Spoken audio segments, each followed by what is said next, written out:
Quel est le sujet, le thème de l'année? La vocation de servir Dieu. Nous avons compris par le thème de l'année 2024 le combat du chrétien où nous sommes, que nous sommes en guerre perpétuelle contre un ennemi puissant. Et nous savons aussi que nous serons grandement récompensés à la parousie quand Christ reviendra au dernier jour, parce que nous aurons triomphé. Mais pour être fidèle, il faut avoir reçu l'appel du divin maître. Et pour réussir, nous devons nous engager par notre vocation à servir le Dieu vivant et vrai. Amen. Aujourd'hui, nous allons juste toucher un des termes de notre important thème, la vocation de servir Dieu. Car il sent l'espoir d'explorer en profondeur avec les divers prédicateurs ce thème puissant tout le long de l'année qui s'ouvre devant nous. Nous avons abordé 3 thèmes. Nous aurons abordé 3 thèmes. C'est la vocation, le premier thème à aborder. C'est la vocation de servir Dieu. C'est notre appel, notre vocation. Le deuxième thème, c'est juste les mots, c'est servir. Et le troisième thème, c'est qui nous sommes en train de servir. Qui devons nous servir? C'est Dieu.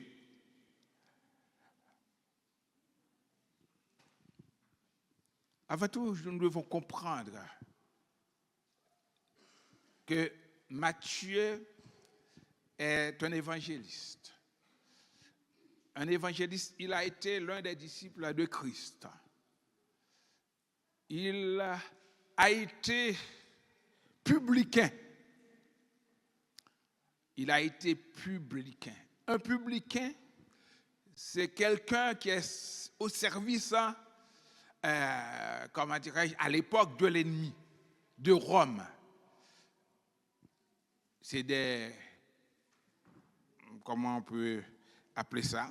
C'est des personnes qui donnaient des cartes comme on faisait en Haïti, ou bien quand on est dans le métro, c'est qui donnaient des tickets aux personnes, des PV aux personnes qui n'ont pas leur ticket. Hein? Le publicain, mais il le faisait mal à son profit. Parfois,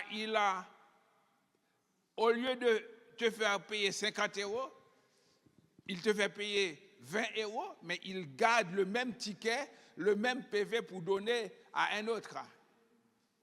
Il exploitait le peuple pour le compte de Rome. C'est pourquoi les publicains étaient ennemis des Juifs, qui les méprisaient, particulièrement les pharisiens. On se rappelle les deux qui étaient en train de prier. L'autre, quand le publicain disait « Sois apaisé envers moi qui suis un pécheur ». Et le pharisien dit « Je donne la dîme, je prie 3 fois le jour, je jeûne, etc. Et je ne suis pas comme tous les autres hommes, pas même comme ce publicain. » C'était des personnes rejetées. C'était Matthieu. Matthieu, il a écrit l'un des 4 évangiles. N'oubliez pas, évangile signifie bonne nouvelle. Pour parler de ce que Jésus a fait, pour faire l'historique de la vie de Jésus.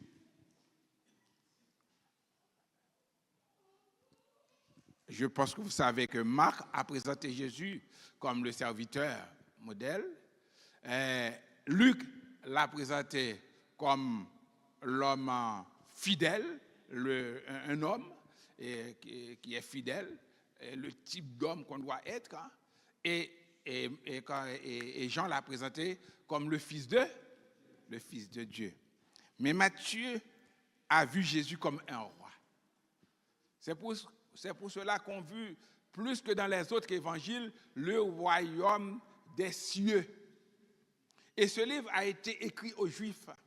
C'est pourquoi on voit plus le royaume des cieux, parce que les Juifs ont eu tellement de révérence au nom de Dieu, ils ne veulent pas le dire n'importe comment.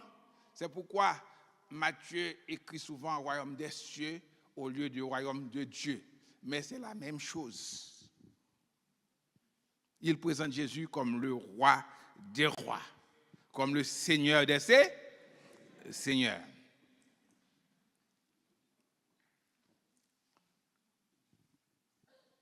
Son livre a été écrit aux Juifs, même s'il fait partie des 3 évangiles synoptiques, il a des particularités, comment dirais-je, personnelles. Le livre de Matthieu. Qu'est-ce qui est dit?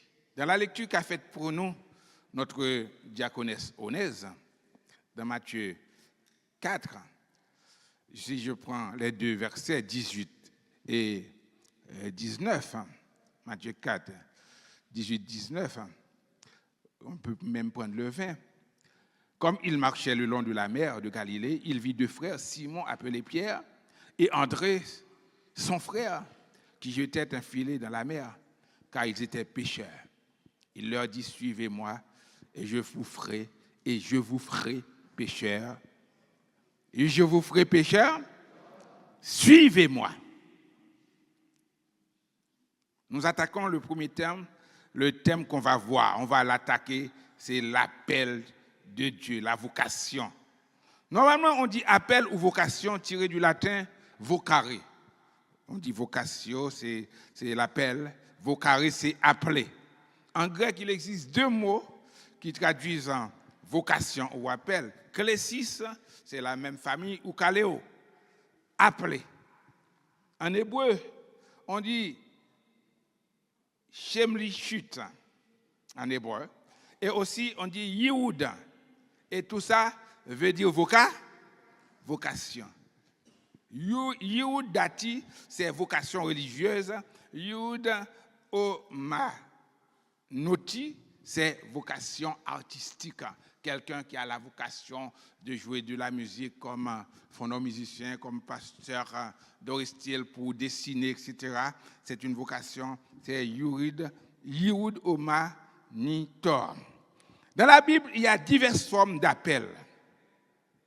Il y a l'appel évangélique qui s'adresse à tout un chacun, à tous par la prédication de la parole.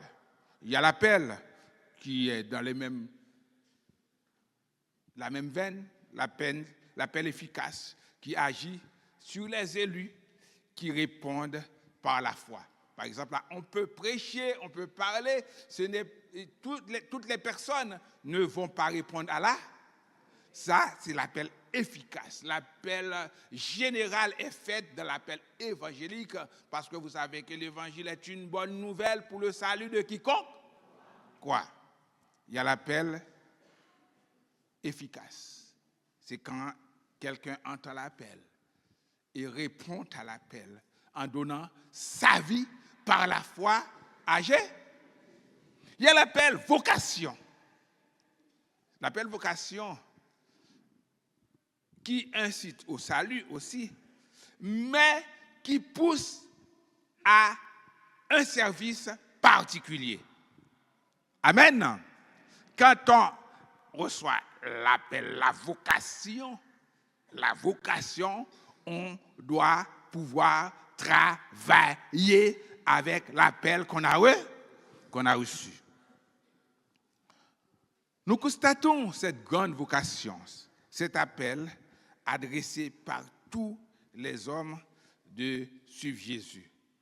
À vrai dire, on a vu Dans Matthieu 4, ces deux hommes, et Pierre et son frère André. Ce n'est pas la première fois que Jésus les a rencontrés. Jésus les a rencontrés dans Jean 1, Jean 35, verset 1, Jean, non, pas 1 Jean, Jean 1er, plutôt, verset 35 à 42. On va voir Jean 1er, verset 35 à 42. Là, Jésus les a rencontrés la première fois et André était à la suite de Jean, à la suite de Jean-Baptiste, Jean le Baptiste. Et après, Jean le Baptiste a présenté Jésus. Après sa présentation, André a cru et après, il est allé vers Simon pour lui dire qu'il a rencontré le Messie. Le lendemain, Jean était encore là avec 2 de ses disciples. Et ayant regardé Jésus qui passait, il dit, « Voilà l'agneau de Dieu qui ôte le péché du monde. » Les 2 disciples entendirent prononcer ces paroles et ils suivirent Jésus. Jésus se retourna et voyant qu'ils le suivaient, il leur dit, « Que cherchez-vous » Ils lui répondirent, « Rabbi », ce qui signifie maître, « Où demeures-tu » Venez, leur dit-il, et voyez. Ils allèrent et ils virent où il demeurait. Et ils restèrent auprès de lui ce jour-là. C'était environ la 10e heure. André, frère de Simon, verset 40 ans, était l'un des 2 qui avaient entendu les paroles de Jean et qui avait suivi Jésus. Ce fut lui qui rencontra le premier son frère Simon et lui dit, « Nous avons trouvé le Messie, ce qui signifie le Christ. » Et il le conduisait vers Jésus. Jésus l'ayant regardé, dit, « Tu es Simon, fils de Jonas. Tu seras appelé Céphas, ce qui signifie Pierre. » Amen. Ils ont rencontré Jésus. André, qui était disciple de Jean, après avoir écouté les éloges de Jean vis-à-vis de Jésus, l'a suivi et a invité son frère Simon à le rencontrer. C'était déjà quelque chose d'extraordinaire. Ils ont eu la foi en Jésus. Ils ont cru que Jésus était le Seigneur. Ils ont cru que Jésus était le Sauveur. Ils ont obtenu sûrement le salut. Mais Jésus voulait qu'ils s'impliquent davantage. Amen. Moi, je crois seulement ça suffit. Non. Jésus veut davantage avec toi. Il veut davantage avec moi. Je me rappelle quand j'étais jeune, le pasteur de mon église disait, pasteur Daniel Poinçon, il prend le truc, l'application pour dire, Castner, tu vas à l'école biblique. Moi, il dit, je sers le Seigneur bien comme ça, je ne veux pas. Non, je ne savais pas que le Seigneur voulait travailler davantage avec moi. Jeune garçon, le Seigneur veut plus de toi. Jeune fille, le Seigneur veut plus de toi. Ils ont obtenu le salut. Mais Dieu veut qu'ils s'impliquent davantage, qu'ils s'engagent avec lui, pour lui. C'est là que Jésus est allé les rencontrer en Galilée, afin qu'ils atteignent une nouvelle dimension avec lui. Leur mission ne se borne plus à suivre seulement, mais encore à être des acteurs. Amen. Dieu veut que vous soyez des actes. On n'est pas là pour marcher, pour suivre bêtement, mais on est là pour être des acteurs. Des personnes qui travaillent à l'église, qui chantent dans la chorale. Ça, c'est un travail. Des personnes qui nettoient l'église. Des personnes qui prêchent la parole. Dieu veut t'utiliser pour sa gloire.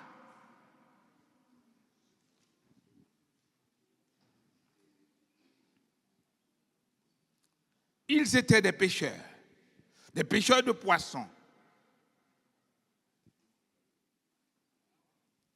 Mais Jésus voulait les utiliser à une dimension plus noble, plus élevée. Ils veulent qu'ils deviennent des pêcheurs d'hommes.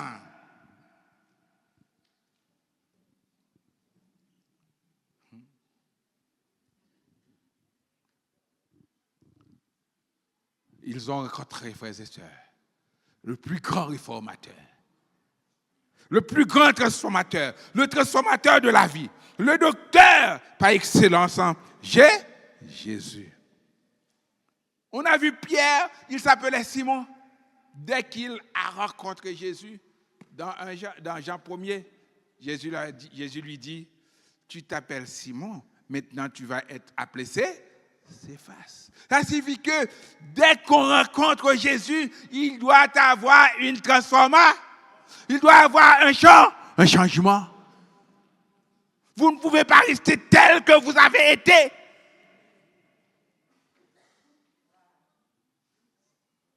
Petite maman, c'est Louis-Jean Mier. On est en Haïti, dès qu'on parle de Louis-Jean, c'est quelqu'un de terrible. Louis-Jean Boger. C'est Louis-Jean Mier. Je suis Louis-Jean, je fais ce que je veux. Non. On doit abandonner l'ancienne identité.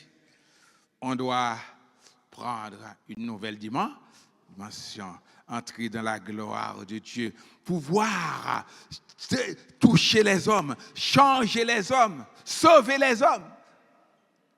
C'est quelque chose d'une grande portée spirituelle. Parce que on voit les limites de la science et de la technologie. Parfois, même les psychologues, ils deviennent fous. Les sociologues, il y a beaucoup de sociologues en France, mais ils n'arrivent pas à gérer la société. La société française est perturbée, troublée. Mais avec Jésus, on peut transformer le monde. C'est ce que Jésus a fait. C'est pourquoi Napoléon Bonaparte, à un certain moment, a dit je ne pouvais pas conquérir l'Europe, je n'arrive pas à conquérir l'Europe avec l'épée, ou bien avec la guerre. Mais Jésus, lui, il a conquis le monde avec l'amour. Amen. Avec l'amour. Déjà, à leur première rencontre, Jésus a changé le nom de Simon en Céphas, qui signifie Pierre, quelque chose de solide. Et dans 1 Jean 42, il y a une profonde métamorphose qui se fait en nous lorsqu'on reçoit cet appel. Ils devaient abandonner leur profession, leur style de vie, leur gagne-pain pour suivre Jésus. Qu'est-ce que tu es prêt à abandonner pour servir le Seigneur?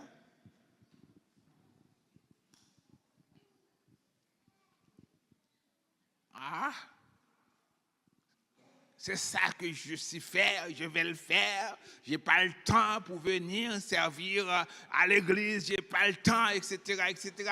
On organise tout pour ne pas servir le Seigneur.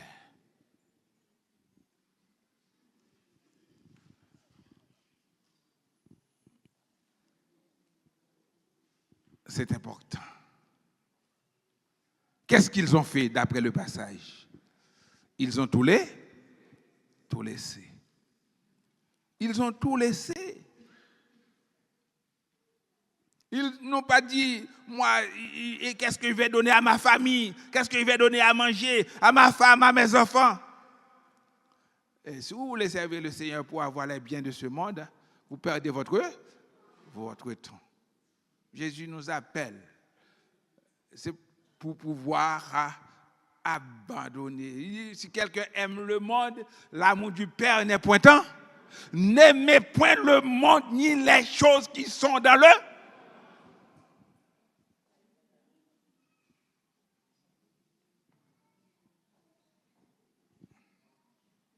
Alors, frères et sœurs, on voit que le Seigneur, souvent, il prend les personnes dans leur domaine de prédilection. Pierre, il était pécheur. Dieu l'a choisi pour pécher. On voit aussi David qui était berger. Dieu l'a pris derrière le troupeau pour diriger son peuple. Le peuple est un troupeau, etc., etc. La femme samaritaine, il lui a dit, donne-moi à boire. Il va chercher l'autre bagaille, non? Souvent, quand on prêche, on va essayer d'aller loin, d'établir sa philosophie, son art oratoire, façon de compte bien parler, de compte bien prêcher. Ce n'est pas ça qui compte. Hein.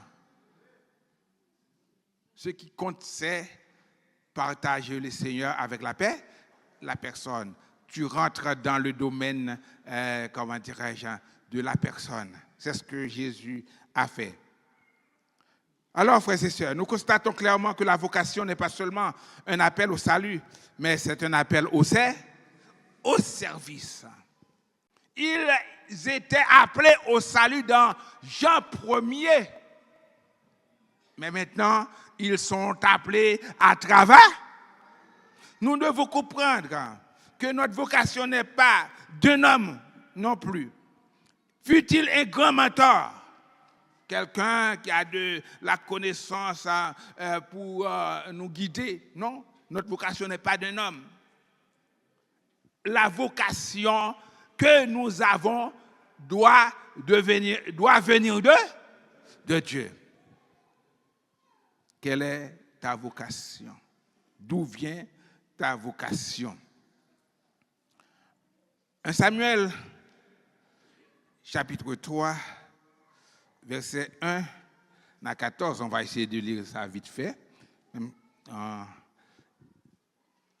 Il est écrit, le jeune Samuel était au service de l'Éternel devant Élie. La parole de l'Éternel était rare en ce temps-là. Les visions n'étaient pas fréquentes. En ce même temps, Élie, qui commençait à avoir les yeux troubles et ne pouvait plus voir, était couché à sa place. La lampe de Dieu n'était pas encore éteinte. Et Samuel était couché dans le temple de l'Éternel où était l'arche de Dieu. Alors, l'Éternel appela Samuel. Il répondit, me voici. Et il courut vers Élie et dit, me voici car tu m'as appelé. Élie répondit, je ne t'ai point appelé, retourne te coucher. Et il alla se coucher. L'Éternel parla de nouveau à Samuel. Appela de nouveau Samuel plutôt. Et Samuel se leva, alla vers Élie et dit, me voici, car tu m'as appelé. Élie répondit, je n'ai point appelé, mon fils, retourne te coucher. Samuel ne connaissait pas encore l'Éternel et la parole de l'Éternel ne lui avait pas encore été révélée. L'Éternel appela de nouveau Samuel pour la 3e fois. Et Samuel se leva, alla vers Élie et dit, me voici, car tu m'as appelé. Élie comprit que c'était l'Éternel qui appelait l'enfant. Et il dit à Samuel, va couche-toi. Et si l'on t'appelle, tu diras, parle l'Éternel, car ton serviteur écoute. Amen. Et Samuel alla se coucher à sa place. L'Éternel vint et se présenta, et il appela comme les autres fois Samuel. Samuel, Samuel. Et Samuel répondit, parle, car ton serviteur écoute. Alors l'Éternel dit à Samuel, voici, je vais faire en Israël une chose qui étourdira les oreilles de quiconque l'entendra. En ce jour, j'accomplirai sur Élie tout ce que j'ai prononcé contre sa maison. Je commencerai et j'achèverai. Je lui ai déclaré que je veux punir sa maison à perpétuité à cause du crime dont il a connaissance et par lequel ses fils se sont rendus méprisables sans qu'il les ait réprimés. C'est pourquoi je jure à la maison d'Élie que jamais le crime de la maison d'Élie ne sera expié, ni par des sacrifices, ni par des offrandes. Amen.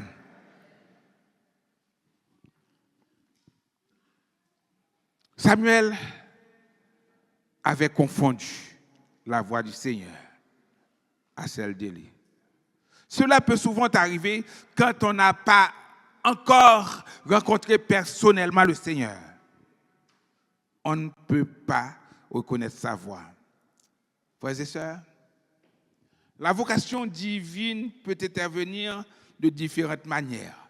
Par un songe, par une vision, par un éclair, comme c'était le cas de Paul dans le livre des Actes, ou bien par une tierce personne comme Élisée.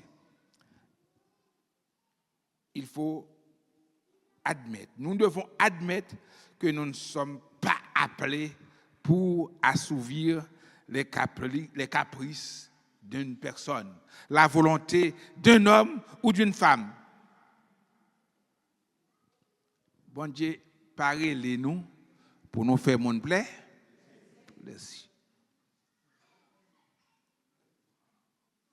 D'aucuns peuvent s'attendre qu'on accomplisse leur volonté dans le travail. Mais Dieu nous appelle à travailler pour lui, pour sa gloire.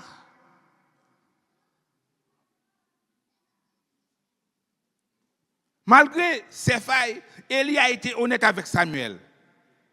Comme on voit, il n'a pas élevé ses enfants comme cela devait être. Il n'a pas réprimé ses enfants quand il devrait. Il n'a pas fait ça. Alors, c'est pour vous dire aussi, vous êtes responsable de l'éducation de vos enfants. Vous êtes responsable de la vie de vos enfants avec le Seigneur. Par la façon que vous leur parlez, par la façon que vous vivez dans la maison. Vous devez être de bons exemples.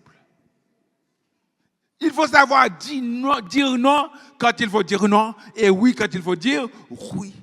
On ne va pas les maltraiter. On n'est pas là pour les maltraiter. On est là pour les éduquer. Il est déclaré, oriente l'enfant selon la voie qu'il doit suivre.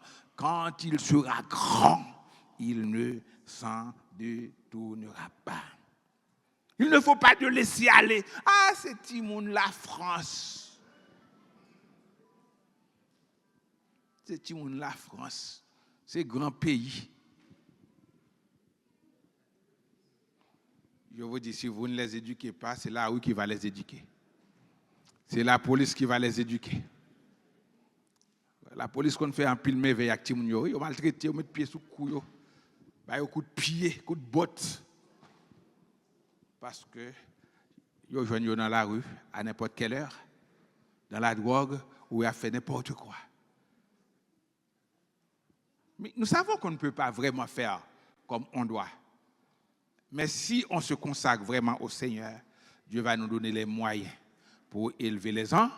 Ce qu'on ne peut pas faire, il va le faire. Il voit notre cœur. Amen. Il voit notre bonne volonté. Élie n'a pas essayé de dévier Samuel de la vocation pour dominer sur sa vie, comme font certains actuellement, qui veulent qu'on leur soit soumis, qu'on les adore parce qu'ils ont fait quelque chose de bien pour vous. Parce que c'est les consacrés, il faut faire tout ça, tout ça, dit ou faire, ou doit faire. Il faut avoir du respect pour la personne. Il faut avoir de la révérence, du respect, comme la Bible dit, de la défection. Mais il ne faut pas prendre la personne comme Dieu.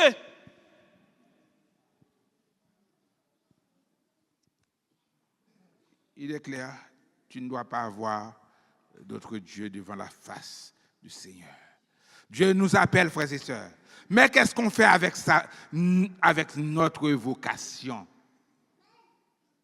As-tu au moins entendu l'appel? Vous êtes là? Est-ce qu'autant d'appels, bon Dieu, fort là? Il dit, suivez-moi. Est-ce qu'on veut le suivre, tout bon? Es-tu prêt à tout laisser pour le suivre, pour marcher avec lui? Matthieu 22, versets 2 à 14, il nous parle d'une parabole, Jésus, mais on aura le temps de voir ça.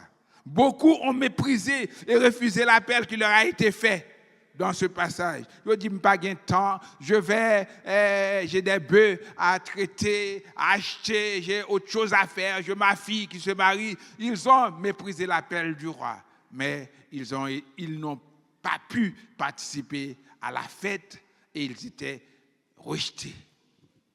Et il y en a qui ne se conforment pas à l'appel. Qu'en est-il de toi? Jésus t'appelle pour t'utiliser. Veux-tu te mettre à sa disposition? C'est la question que je te pose ce matin. Est-ce qu'on veut mettre tes mains pour être utile au Seigneur? Tes pieds pour marcher pour le Seigneur? Tes lèvres pour chanter sa gloire? Jésus t'appelle. Il veut te sauver. Répondre à l'appel ne veut pas dire que tout va aller sur des roulettes. Vous allez connaître des moments difficiles, des problèmes. Mais tu ne seras jamais abandonné. Celui qui donne la vision donne aussi la provision. On doit s'attendre à tout. Mais il faut rester fidèle à l'appel qu'on a reçu. La vocation de servir Dieu. La voix du Seigneur m'appelle. Prends ta croix